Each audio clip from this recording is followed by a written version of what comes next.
Bom, hoje nós vamos falar sobre o capítulo 5 do livro que nós temos tratado. Esse capítulo, o tema dele é o abuso sexual no clero. Trata-se de um tema polêmico, talvez o mais polêmico, né, que o livro está tratando, e até por isso talvez seja o capítulo mais comprido de todos, né? O livro não só tenta tirar alguns mitos a respeito disso, né, tenta esclarecer algumas dúvidas, como também analisa questões concretas que aconteceram com membros concretos, né, na história da igreja a respeito disso. Infelizmente é algo triste que a gente seria ótimo que a gente não tivesse que comentar isso, mas é um tema que está aí vigente, discutido a todo momento. Então não dá para deixar de falar sobre isso, né? É claro, eu não vou citar esses casos concretos. Eu recomendo, como sempre tenho feito, que as pessoas leiam o livro, né? O objetivo desses vídeos que eu estou fazendo não é esgotar o assunto, né? Pelo contrário, se eu fosse esgotar o assunto, eu ia fazer vídeos de mais de hora, né? Mas comprem o livro, vale a pena, leiam o livro, não é tão caro, haja vista o conteúdo que ele tem, né? E vale a pena a gente estudar os temas de que ele trata, né? Mas, então, vamos então falar sobre o assunto, né? Como sempre, o livro começa com as perguntas desafiadoras. Por que a Igreja levou tanto tempo para começar a considerar com seriedade o problema do abuso sexual no clero? Em outras palavras, porque a Igreja foi omissa e não fez nada durante muitos anos. Porque alguns padres que enfrentavam denúncias de abuso foram rotineiramente transferidos para outras paróquias, onde o abuso podia continuar? Porque os bispos de alguns países teimam em culpar a mídia em vez de levarem essas denúncias a sério? E por que não são repreendidos por Roma? Que estruturas existem hoje para garantir que um padre removido das suas funções simplesmente não desapareça do radar e continue a abusar de crianças? Então, vamos começar a falar sobre isso. Em primeiro lugar, a maior parte dos casos de abuso que ocorreram na igreja e que foram denunciados, começaram a ser denunciados mais enfaticamente em 2002, né, nos Estados Unidos. A maior parte desses casos ocorreram há 30, 40 ou 50 anos atrás. Quer dizer, era um outro período histórico. Apesar desse período, em termos históricos, ser pouco tempo, né? Mas, no caso, não é tão pouco tempo assim. Por quê? Porque há 30 anos atrás, 40 anos atrás, as pessoas não falavam sobre isso, sobre o tema, né? As pessoas se calavam, às vezes até mesmo as vítimas tinham vergonha de falar, tinham vergonha de tocar no assunto, né? Ou mesmo que as pessoas não fossem as vítimas ou fossem conhecidos que sabiam dos casos, optavam por se calar. Então, os casos não vinham à tona, certo? E às vezes os próprios bispos dos padres envolvidos sequer chegavam a tomar conhecimento do problema, certo? Em muitos casos. Então, lógico, se você não conhece o problema, você não vai poder resolvê-lo. Então, muitos casos a gente pode incluir nesses daí. E aí o que aconteceu? A imprensa, de uma hora para outra, começou a relatar muitos casos desses abusos. Aí a igreja passou a ter conhecimento, pelo menos dos casos que ela não tinha conhecimento, né? E a igreja se viu obrigada a tomar uma atitude, Ainda bem que a igreja se viu obrigada e tomou uma atitude que nós vamos analisar depois, né? Agora, uma coisa que a gente primeiro precisa falar com relação ao papel da imprensa. A igreja agradece à imprensa pelo serviço que ela prestou, denunciando os casos, certo? Porque em muitos deles nenhuma atitude seria tomada caso a imprensa não exercesse esse papel dela. Então a igreja agradece. Porém, fazendo um óbice, né, de que a imprensa é muito preconceituosa assim com relação à igreja. De que maneira? Quando a imprensa vai tratar de um problema da igreja, a imprensa procura supervalorizar esse problema. Por quê? Porque aconteceu no seio da igreja. E a contrário senso, muitas vezes quando acontece alguma coisa boa no seio da igreja, né, alguma coisa que merece ser divulgada, a imprensa se divulga, divulga muito discretamente, né, muito discretamente. Isso se divulga, né? Eu posso citar um caso concreto.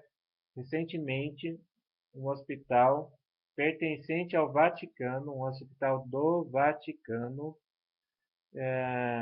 parece ter descoberto a cura para a leucemia através de células-tronco adultas. São aquelas células-tronco que a igreja admite o uso. Ela é contra o uso de células-tronco embrionárias, né?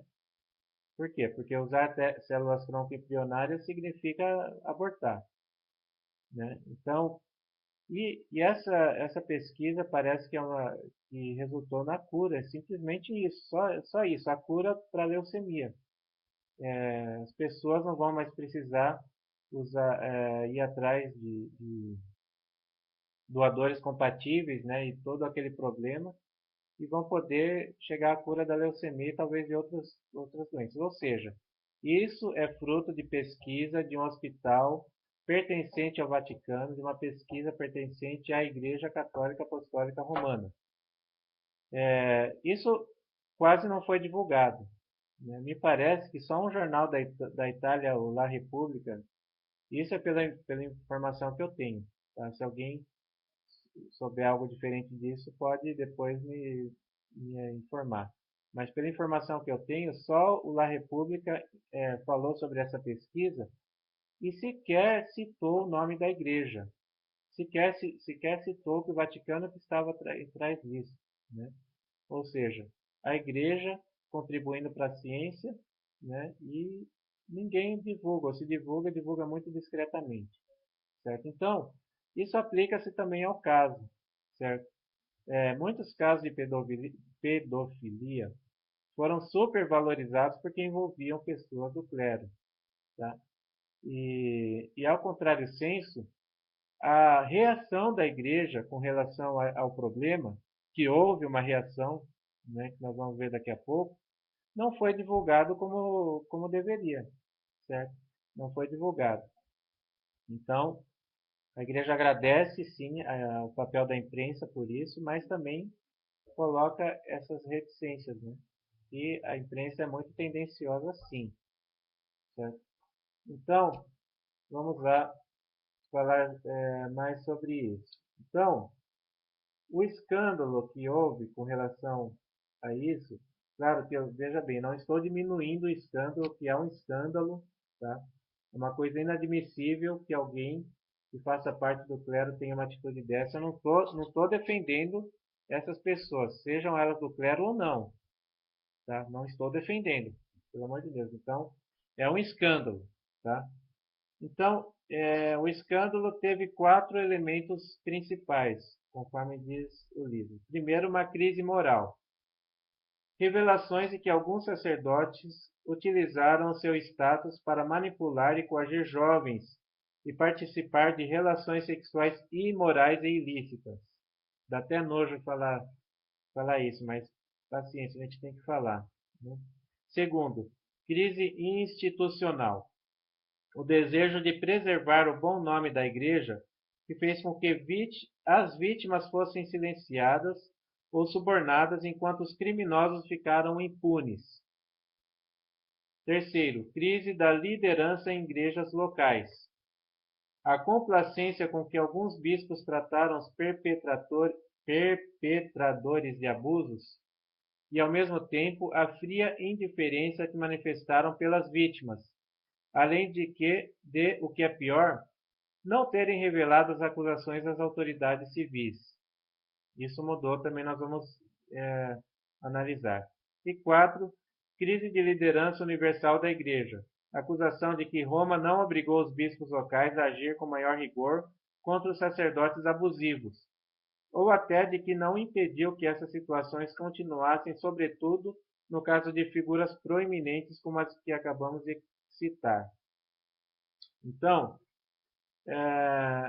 com a crise que se instalou na igreja a partir de 2011 e 2002, né, com as denúncias que passaram a ser veiculadas na imprensa, o que aconteceu?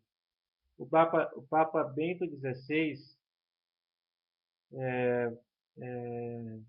deu um motu próprio, um documento, estabelecendo normas para isso, para esses casos. Tá? Antes disso, eu vou colocar a intenção positiva, né, claro, com relação a esses questionamentos, né, seguindo a didática do livro. Né? Primeiro coloca perguntas desafiadoras, aí depois coloca a intenção positiva. Então, diz o livro: a intenção positiva por trás da crítica à Igreja nesta matéria não poderia ser mais clara. Proteger as crianças dos abusos sexuais. Lógico. Quem é que não quer proteger as crianças, né? De qualquer mal, inclusive deles. A conclusão que se tira é que as crianças não estavam e ainda não estão seguras dentro da igreja. Ou seja, a igreja seria um lugar inseguro para as crianças, né? Ou seja, os pais não podem confiar, deixar as crianças na igreja porque elas vão estar correndo risco. O valor moral por trás dessa indignação é profundamente cristão. O abuso da inocência e o sacrifício de crianças no altar da reputação institucional violam abertamente tudo o que o Evangelho representa. Ou seja, é um escândalo, lógico. Como pode pessoas que tenham o dever de pregar o Evangelho ter um comportamento como esse? Então, claro que essa intenção extremamente positiva. Mas, bom, como eu estava dizendo, o Papa Bento XVI proclamou um motu próprio, né, estabelecendo regras e como agir nesses casos. Então, entre as regras estão, por exemplo, a possibilidade do bispo imediatamente suspender o sacerdote, por exemplo, que está sob sua jurisdição, e até mesmo expulsá-lo. Tá? Não é necessário mais recorrer ao Vaticano, ter todo um processo, todo um tempo que leva isso daí. Não. O bispo já pode imediatamente suspender ou até mesmo expulsar o prelado, o clérigo que está sob a sua jurisdição. Isso é muito mais célere, certo? E outra coisa, o bispo também é obrigado a contactar a autoridade civil, que vai aplicar a lei vigente do país a que pertenceu o clérigo, né? Ou a pessoa, o religioso. Estou falando clérigo, mas não necessariamente um padre. Pode ser um religioso ou alguém, ou até mesmo uma religiosa, por que não, né? Ou alguém que faça parte, um catequista, alguém que faça parte de algum modo da igreja, certo?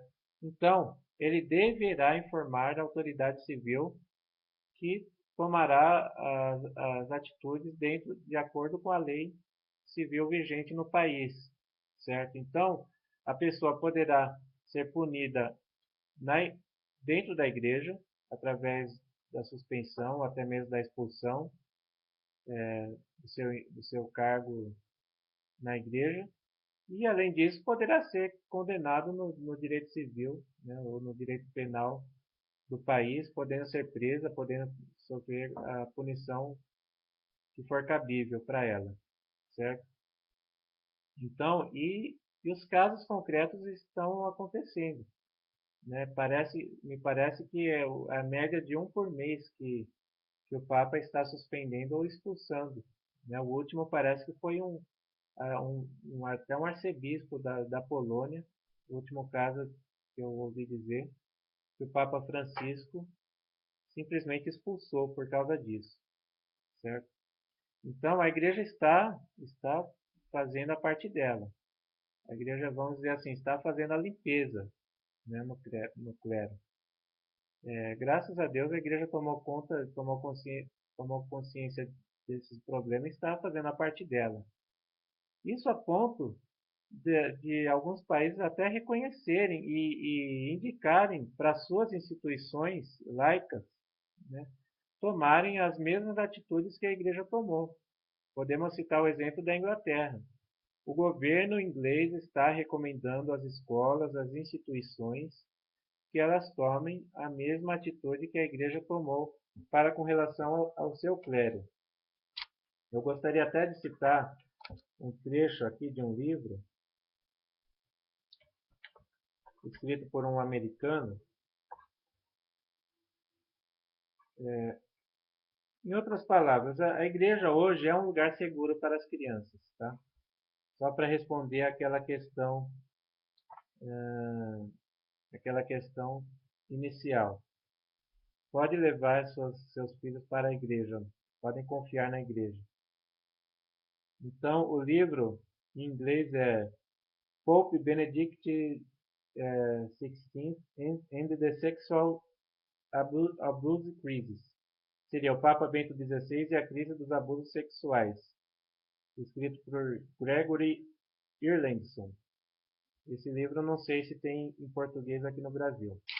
Mas ele coloca um trecho que diz o seguinte: pelos seus esforços à frente da Congregação da Doutrina da Fé antes e depois de 2001, ao rever os arquivos de sacerdotes sob suspeita e mais tarde empenhar-se pessoalmente em abordar o problema aberto e francamente na sua condição de sumo pontífice, Bento XVI mostrou ser um modelo de liderança exatamente quando a Igreja mais precisava.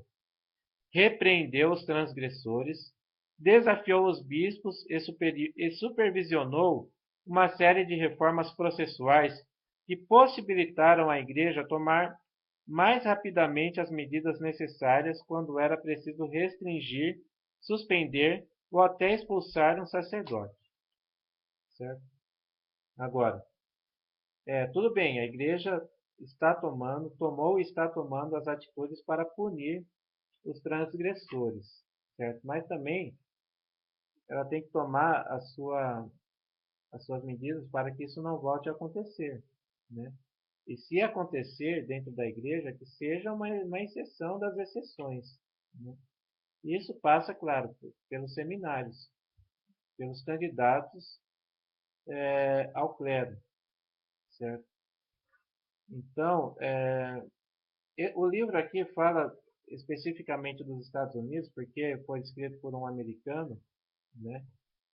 Mas ele diz claramente que todo candidato ao sacerdócio nos Estados Unidos, mas na maior parte do mundo também, espero que no Brasil, eu não estou muito bem informado sobre como está sendo a admissão dos seminaristas no Brasil, então eu não posso falar muito a respeito disso.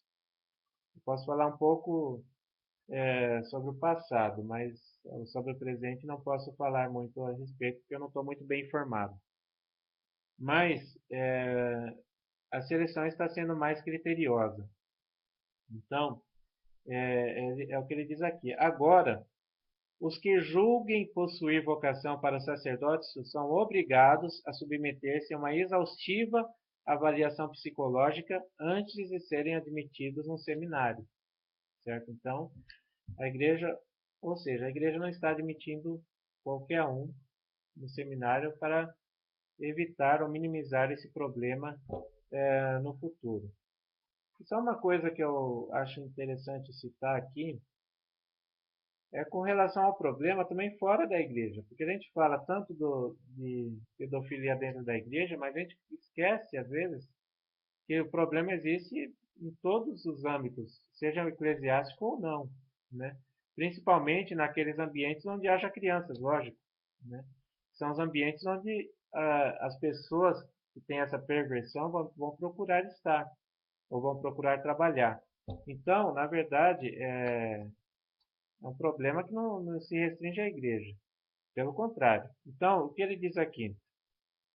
Perto de 70% dos casos de abuso de menores ocorreram dentro das famílias e são perpetrados por homens casados.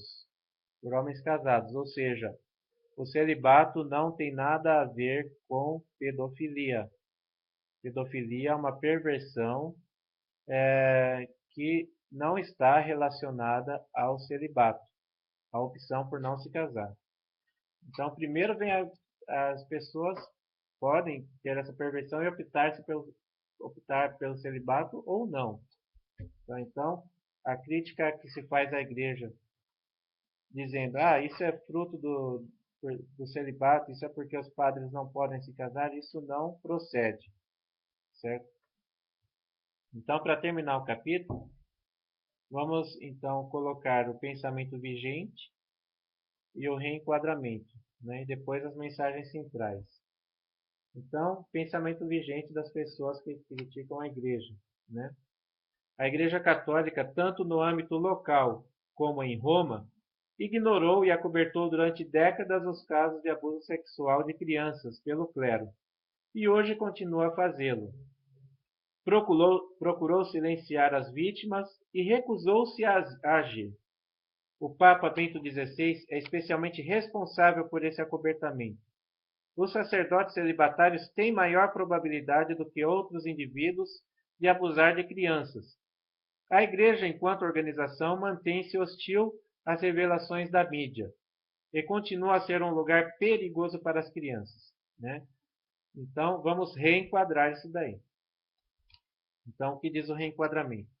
O crime horrendo do abuso sexual de menores pelo clero é uma profunda traição à vocação sacerdotal e ao Evangelho. Assim como outras instituições, a Igreja falhou por muitos anos em compreender a extensão do abuso sexual e a sua natureza compulsiva, certo? Então, não é só a Igreja que não entendia o fato, né, em tempos passados. Qualquer outra instituição também não entendia, certo? A ciência também não entendia. Hoje em dia, as coisas estão muito mais estudadas, mais esclarecidas, né? Então, por isso, por isso diz, né? A igreja também não soube dar importância às acusações. Décadas atrás, a igreja não soube dar importância às acusações e deixou de punir os transgressores, né? Não dava devida importância para isso. Nos últimos 10 anos, porém, avançou mais do que qualquer outra instituição na implementação de reformas cruciais com o objetivo de assegurar que semelhante crise nunca mais voltasse a acontecer. Essas reformas tornaram a Igreja transparente, plenamente consciente do seu compromisso com a sociedade e um dos lugares atualmente mais seguros para os jovens. Desde 2001, ano em que o Papa João Paulo II o incumbiu de lidar com os casos de abuso sexual, o cardeal Joseph Ratzinger, que é o Papa Bento XVI, encabeçou, a partir do Vaticano, as reformas que nos dão a certeza de que a Igreja nunca mais ocultará ou deixará de ouvir a voz das vítimas. Os pedidos de desculpas por parte das autoridades da Igreja, desculpas essas, inclusive, que até o atual Papa Francisco tem feito, né? O Papa, os cardeais, os bispos, foram diretos e completos. Certo? Pedidos de desculpas diretos e completos. E, o que é mais importante, foram seguidos de ações concretas, né?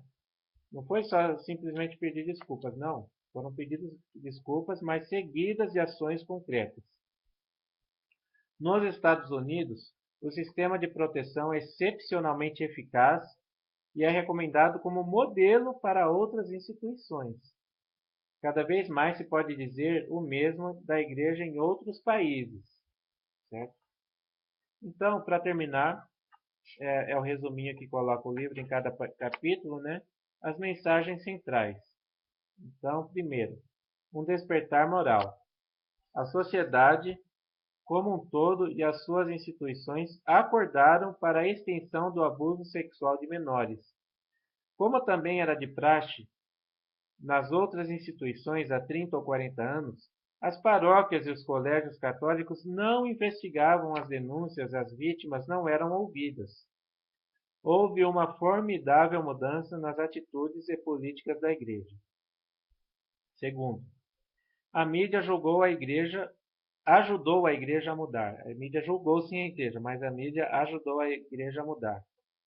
Cabe à mídia o papel de investigar e responsabilizar as autoridades, e como cumprimento dessa missão, iluminou certos cantos escuros da Igreja, levando-a a mudar de atitudes e procedimentos. Apesar de muitas das reportagens dos jornais terem sido infectadas pela histeria e pela ausência de compromisso com a verdade, não alimentamos ressentimentos nem rejeitamos que a mídia tenha exigido explicações. Apenas queremos ajudar os meios de comunicação a entender melhor o que se passa, né? Ou seja, sem histeria. Terceiro, o clero não é um reduto de transgressores sexuais. O clero católico não tem nem nunca teve nas suas fileiras um número anormal de agressores sexuais.